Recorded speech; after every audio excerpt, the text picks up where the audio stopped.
You're being cross-examined during your medical malpractice trial. If you don't know the answer to a particular question, can you guess at the answer? You want to know the answer? Come join me as I share with you some great information. Hi, I'm Gerry Oginski. I'm a New York medical malpractice and personal injury attorney. I guess the proper question I should have asked was, should you guess? As opposed to, can you guess?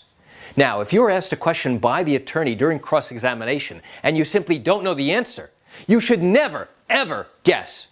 You want to know why?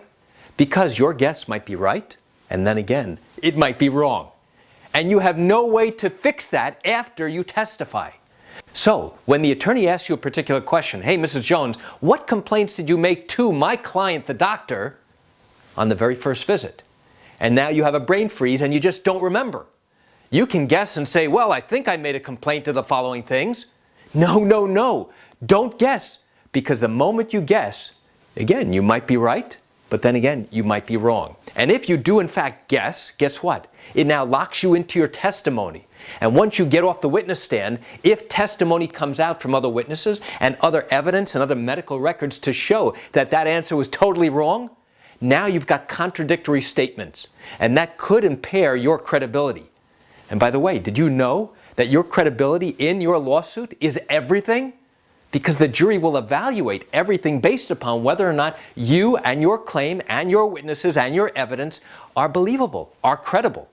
And if they find that you have told a little white lie, or if there are inconsistencies in your testimony, guess what? The judge will tell him at the very end of the case, hey, ladies and gentlemen, if you find that a witness has testified falsely about one thing, it could be a small thing, it could be a big thing, you have every right to disregard all of their testimony.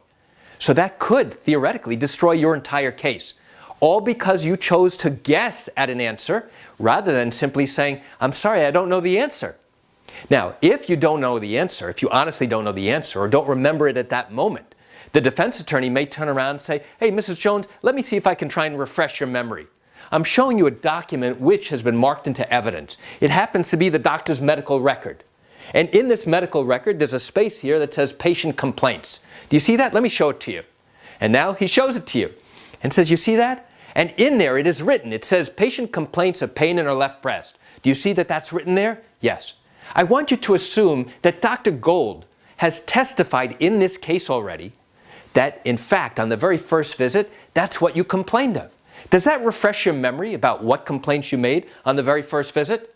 Now, either it does or it doesn't. But you are not to guess. If you guess, what can happen? You could be right, but then again, you could be wrong. And if in fact other testimony confirms that that answer was incorrect and wrong, now you've created inconsistencies that are going to weigh on your credibility that may impact the ultimate outcome. So, when an attorney asks you a question to which you don't know the answer, what should you do? You answer as honestly as you can. And if in fact you don't remember the answer, you should tell him, I'm sorry, I don't remember.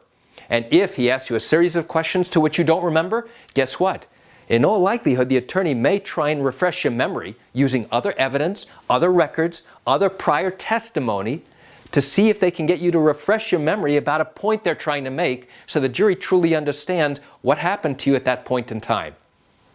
You know, I do understand that you're watching this video because you likely have questions or concerns about your own matter. Well, if your matter did happen here in New York, but you have not yet started a lawsuit but are thinking about bringing one and still have questions that need to be answered, what I invite you to do is pick up the phone and call me. You know I answer questions like yours every single day and I'd love to chat with you. You can reach me at 516-487-8207 or by email at Gerry, Gerry, at oginski-law.com. That's it for today's video. I'm Gerry Oginski. Have a fantastic day.